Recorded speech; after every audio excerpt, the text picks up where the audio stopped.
Good morning, everybody. We're coming to you live right here. That must mean it's Friday from the brand new state-of-the-art Bubba's Exotic Motorsports main build facility. We are actually in, ladies and gentlemen, the Woodward fabrication area. This is where the Master Bubba does all of his fabrication work. This episode is brought to you by Bubba's Exotic Motorsports. That's bubbasexoticmotorsports.com.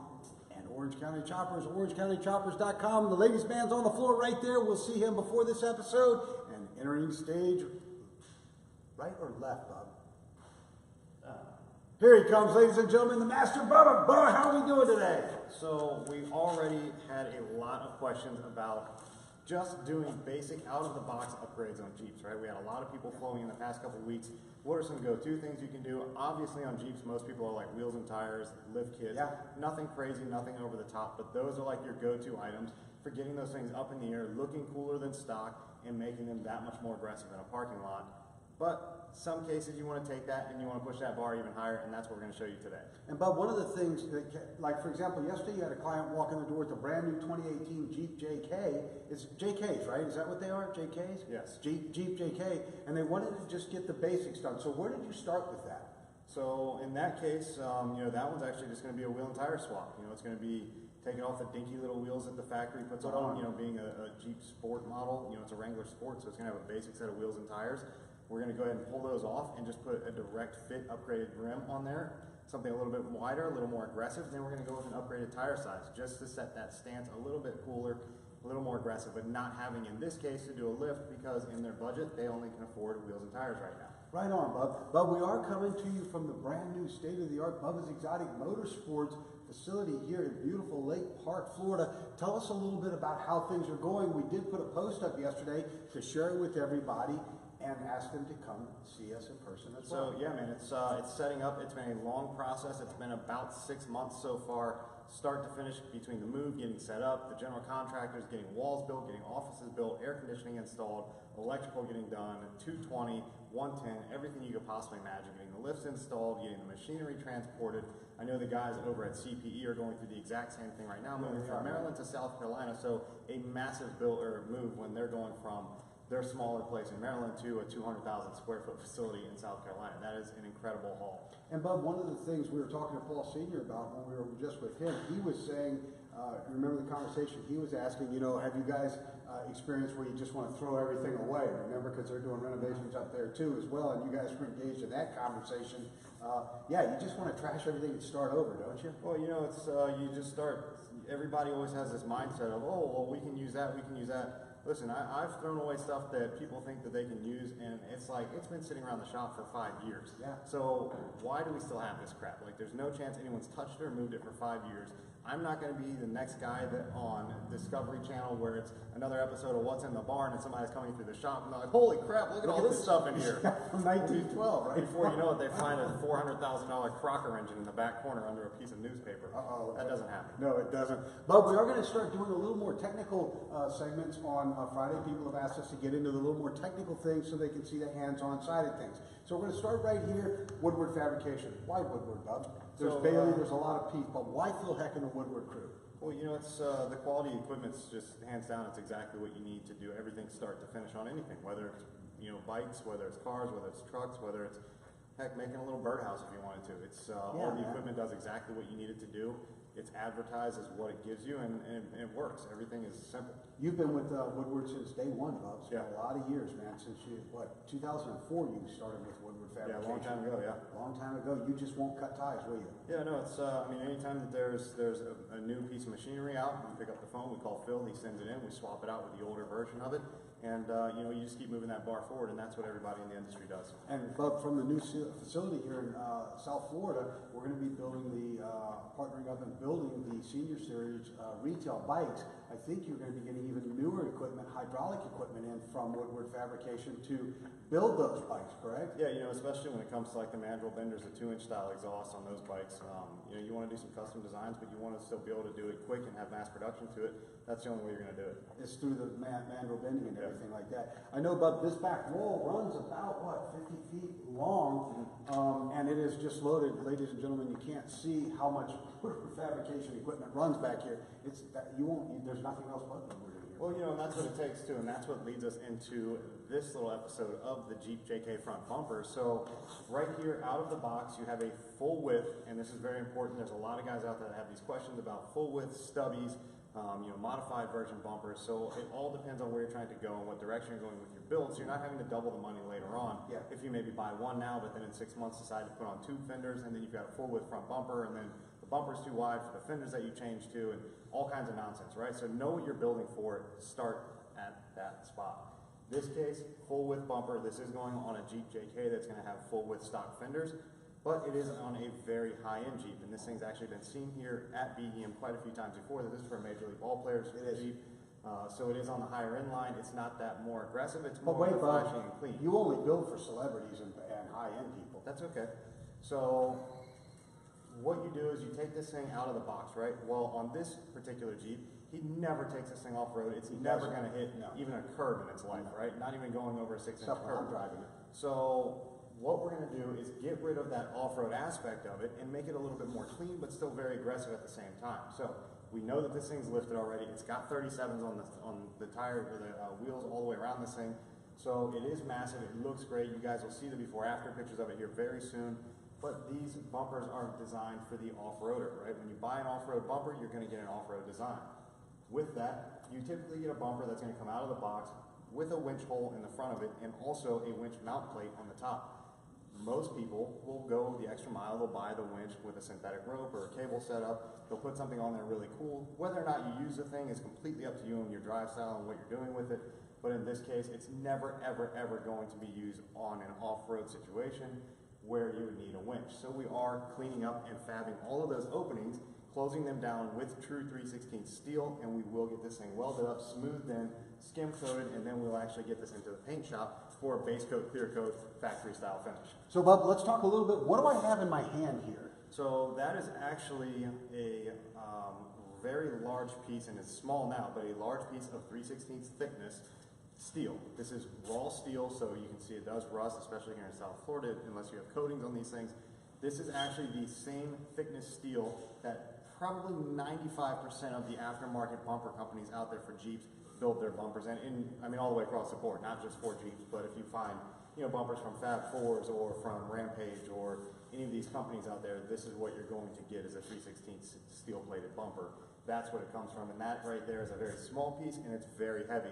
That's what makes these things so good. These are probably north of 80 to 100 pounds. So, Bub, right here on the Woodward Fabrication Bubba's Exotic Motorsports table, I see a variety of things. I'm going to start with this. This looks like a standard piece of cardboard, Bub. Yeah. Standard piece of cardboard and a Sharpie. So it looks like this is something that you would write on, right?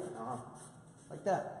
It's a standard cardboard, piece of cardboard and Sharpie. Tell us what you do with these two pieces, Bub, in the fabrication of these. So, for example, in a case like this, what I would do is, anytime I do mods or fabrication, I do it out of cardboard. In this case, I'm using thicker cardboard because it is honestly the same thickness as the steel that I'm going to be using, so it makes it super easy to make templates to cut onto my actual plating when I'm done. So, first things I wanted to do was actually go ahead and figure out what stuff we're going to be removing. In this case, we are removing that front winch hole. So that would be this oval cutout that's beautifully cut out. When you buy these bumpers, you get them sent in, it's cut out. Also, you have your mounting holes on the left and right sides. Those are the first three pieces we're going to have to go ahead and get rid of. So what I would do is take a piece of cardboard about the size of what I'm working with. This is much larger, but I just cut a rough piece so you guys could see it. And I would lay this from the inside up. So it was pressed against the back side of this hole that you guys can see here. And I would actually trace, very simple. I would literally push this against the back side and just trace right around the insert here, so when you're done, you have a nice, smooth design. That's actually really good too, by the way. That's not bad. Left hand too. Good morning to Andrew out there, Bub, from Extreme Dimensions. You and Andrew have some things going right now, don't you? Yeah, man. Crazy stuff in the works right now. We're not talking about it yet? Nope. Andrew, you're gonna go ahead. Well, let me finish up. Go ahead. I just want to say that's one. how ADD he is. So we go through, you cut that template, and then you can take that template now, and I use an air saw to cut it. Most people use a razor blade. I just like using a quick air saw because it does cut through cardboard beautifully and leaves you nice smooth edges. So now when you've got your cardboard template cut out, for your filler panel that's going to go in your bumper, you would take this template and lay it on top of your sheet metal, go ahead and trace that out, and then from there, it's as simple as pulling out your plasma cutter and getting into that cutting phase and smoothing out all those edges. What is this? Bob, this is one of the tools that you commonly use when you're fabricating and welding. Can you share with everybody what this is in this package and why it's you just use a it? ginormous magnet. In this case, it's a 90-degree magnet if you are working where you're doing things with 90s. The corners are cut out so you can work with either different style tubings, or you can even get in there to do an access to a weld. But those are great to use in situations like this, especially when you're working with the same thickness steel. I can literally take and put my cut template of the 3/16 filler panel from the back side or from the front side, and I can lay that magnet smooth across it, and what you'll have is a dead smooth transition between your filler panel that you're going to have and what the bumper is itself. So now if you guys could actually see this, it is completely flush all the way across from the top of the bumper filler panel down to the real bottom bumper. And that's what you want before you start putting all those spot welds in place. A couple more shout outs. Good morning to Mark Hoffman, Tom Bubba, and from Mark Hoffman, the BEM dirt track driver, Tom Bubba, and Big Money. I think Mark's going to be with us at the Cars and Coffee event February 10th, Bub, right there. Good morning to Joe Kramer out there. Howard Law says, good morning, Howard. Where are you joining us from, Howard? Please let me know, man. Mark Hoffman says, Bub, I like the sheet metal brake in the background, the Woodward Fab sheet metal brake. What is a sheet metal brake, Bub? So that's a bender. That's actually, that's Woodward Fab's Boss 16. So that is like one of their newest, latest, and greatest, and that is actually 42 inches long. Don't try to move that thing and pull it over here. There's no chance. I'm showing what, I'm just letting people see. Okay. This is what you're So what's great about that system is the Boss 16 actually allows you to do box designs, full-on boxed enclosures if you need to build some sort of box structure, maybe a battery box, maybe some sort of reinforcement that needs to have like full-on 90 style design. You can actually remove the individual teeth out of that, and they're all different sizes, so you can build whatever size box and structure you may need. But it allows you to do perfect bends in any of your metal or aluminum work you're doing. Heck, even if you're doing it with cardboard templates and you want to have a nice bend, you can literally stick this into the brake and you can bend it exactly where you need. Yep. And I've done that with templates as well. Oh, very good, Bob. Morning to Bobby Simmons out there. Chris West, who's bringing the black back, is out there with us as well, Bob. The next thing I see, Bob, on your arsenal on the table is this piece of equipment here. Can you tell us what this is, and what is this disc, and are there different types of discs? If so, what are they So for? this is nothing more than just a standard electrical grinder. These are offered both in air and electric. The electric is probably something that I use a little bit more, only because when you run grinders, typically you run them for a very long amount of time. When you're smoothing in welds or doing metal blending, you're going to run these things for a long amount of time, so I don't like to put our air compressor under that kind of abuse, although we can. It handles it just fine with a snap-on, but I do like to just use high speed, high torque, electric. They're great. You can go and get any of these pads from any of your local auto parts stores. In my case, I typically wind up going to just your basic Home Depot or Lowe's, and you can actually get metal blending discs. That's what they're called. And they're actually like a flap style wheel, which is on here. This one's worn completely down. But they are just individual flaps, 1-inch wide flaps of like a 24 grit grinding sandpaper. So it cuts through welds very quick. So, Bob, there are varying degrees of this, correct? Yep. And depending upon how aggressive you're getting, you would use a higher or lower number on that. Yeah, that's it just all depends on what you're trying to do and how heavy you're trying to go on your metal. You know, of course, when you get this thing through your weld grinding phase, then you want to start doing a very smooth blend and transition, so you're getting it ready for its final skim coat of Bondo. In the paint shop, then you can lay some primer over it, seal it so it doesn't rust, and then you can get this thing all scuffed down and ready for whatever color it's going to get shot. You've just had Joe Kramer up in Fairfax, Virginia, ask if he can get a walk around the new shop. We'll do that Next week? Next week. Next Friday, you get a full walk around the shop. If you would like to, it's delivery? Go ahead, sign for it. You're good. There you go. We had a delivery come in the front, but everybody's back here dicking around just watching us behind the camera. Yes, Joe, we will take you for a walk around the shop. We'll show you the complete Woodward Fab, Bubba's Exotic Motorsports area, tire mounting and balancing, the administrative offices. We'll show it. Oh, Joe, by the way, go to look at the post we put up yesterday too to get a preliminary idea. I did put some still shots on the front of the picture with the two world's first Mustangs are out there, Bud. The BEM Mustangs are out there and some other things. Yep. And the lobby and all that great stuff. The retail area where our shirts and the OCC shirt, it's all out there. That's right. But we'll take you for a live shot. Bob, what is this? So this is actually just nothing more than a right angle. This is doing either measuring, or you can do perfect lines, perfect cut lines. If you're doing 90s, I typically use this a lot when I'm working with super close straight edges that I need to be cutting on. And I actually use this as a guide, and that's why some of the edges on it are kind of burned. You guys can see that. I actually use this as a guide to cut long pieces of straight metal that need to be dead on precise. I'll actually lay this down on the metal. For example, in this case, 3/16 plating. I'll lay it down to that metal that I'm going to be cutting on with my plasma cutter, and I'll actually clamp it down on either end, left and right side, about an 1/8 inch away from the line, which makes up for the thickness of the head of the plasma cutter. So it gets that laser dead center on the line where I've drawn it. So then you can go through and have a precise, dead on, perfect cut every time, and it takes less work when you're finished with your product and your cut, because you don't have to do a bunch of cleanup with that grinder from using like a Sawzall or something that may cut it really crooked or jagged down the edge. It's super, super butter smooth when you use a plasma cutter. And Bub, the next thing that I see you have on the Woodward Fab Bubba's Exotic Motorsports fabrication table is this piece of equipment right here. And I'll hold this up for people to see. Oh, Jesus. It looks like this, Bub. It says Plasma 301 on the front of it. It weighs about 25 pounds. Can you tell me what this is? We can see it's a box here, Bub. Let me put it this way for people. Right there. It is a snap-on piece of equipment. You bought this through Snap-on, right? I see there's a place for an air hose to plug in right here. Why would you use air when you're fabricating? So this is actually the plasma cutter here. This one, it can operate both off of a 110 or a 220 volt circuit. I run this thing on a 3-phase 240, which keeps this thing literally able to cut up to 1/2 inch thick steel. It is the best you can buy from Snap-on. Of course, all of our equipment in the facility is the best of the best that you can get in the industry, so we can do the things that we need to do. But this is actually nothing more than a laser. So this will cut through anything you could possibly imagine it to cut through, especially your finger if you really wanted. But these things are what you want to do very high-end fabrication with. If you're trying to do a lot of quick work, a lot of quick cutting work, whether you're doing aluminum, whether you're doing steel, it does not matter. Even if you're working with things like replacing floor pans in an older Resto Mod or Pro Touring car, this would be the way you cut those suckers out versus like using a saw from the bottom. You're gonna have safety glasses on. Every time that saw moves in and out, it's gonna be pulling down 60, 70 years of rust. This can literally just light up and you can blast through that thing in minutes. And so I kid you not, in minutes. It just requires air. I've tried to use that. My lines are not exactly perfect, ladies and gentlemen, but Bub, your hands are like a surgeon, especially like if people can see these robotic like welds that you put here, which is hard to do.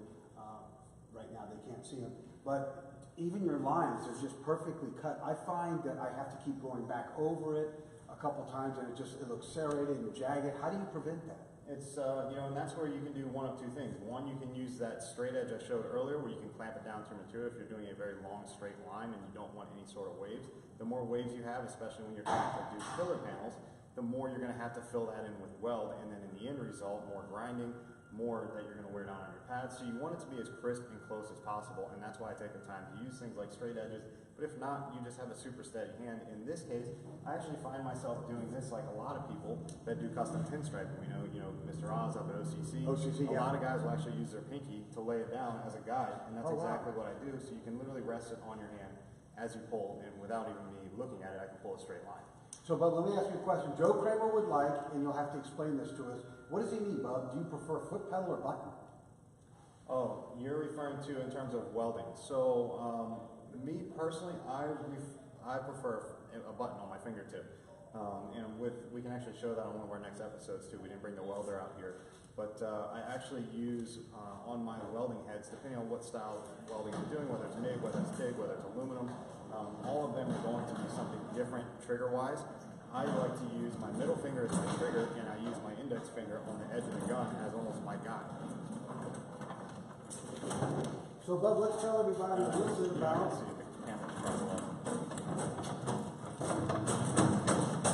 What we have here. So this is actually our welder setup here. This is a fully functional MIG and TIG. This can be done by the machine operated spool. When you're doing steel, you can also change out all of your connections in the front. We do have full aluminum spools and also TIG style heads that we have offset as well. So we can do every type of metal or aluminum here at BEM, and this thing makes that metal fabrication that much easier. And so, Bub, what is this tank that I see sitting on here? What does that do? So that's actually a combination mixture. This is 75% argon, 25% carbon. That is the mixture that you need to keep your welds cool as you're cooling them, and that's actually the stronger and better and more accurate this mixture is, the better your welds are actually going to absorb into that metal. And that's what a lot In terms of argon, you say? In terms of cooling it and heating it, or laying it right down into the metal. So the way you cool it, much like fuel or octane, helps produce a better performance. Yep. Interesting, Bob. What's this? So that's just your standard welding helmet. You know, that's this one's an automatic dimming setup that I use. One that's adjustable on every possible level, the darkness, the shade, how quick it dims. Everything about this helmet is fully adjustable from the inside, and that's what protects your eyes while you're doing your work. And it keeps you safe. But one of the things you're very big about is safety. When you're working with things like this, what are some of the standard safety items that you personally wear every day? So anytime I'm doing like metal fabrication, especially heavy duty stuff like this, that 3/16 steel is again very heavy. Just for that kind of stuff is north of like 80 to 100 pounds. So just muscling around does take some pretty good effort, and the edges are sharp. They're raw metal. You can cut your hands pretty quick. So you want to make sure you wear a nice thick pair of gloves. Leather gloves are probably best. If you are welding, you can actually put on sleeves if you grab those off the top of the welder there.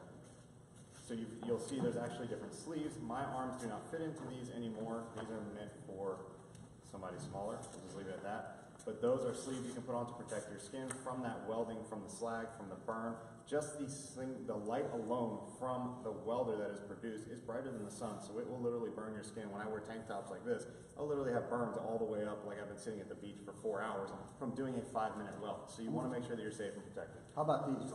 So those are the gloves I just mentioned. These are the gloves that you wear at the base of the sleeve. Yep. Like that. Yep. Right? Mark Hoffman says that the best way for me to learn, Bub, would be to go to a junkyard and grab a fender and just start cutting on old fenders and stuff like that. That's it wouldn't matter. It wouldn't matter, Mark. Well, and he was talking about paint and body work, Bub. I did some paint and body work this morning. Yeah, it's been all week. Why don't you tell everyone? I'll let you tell all the clients. Go ahead. Go on. Go ahead. You tell them. Nope. Go ahead. No, go ahead.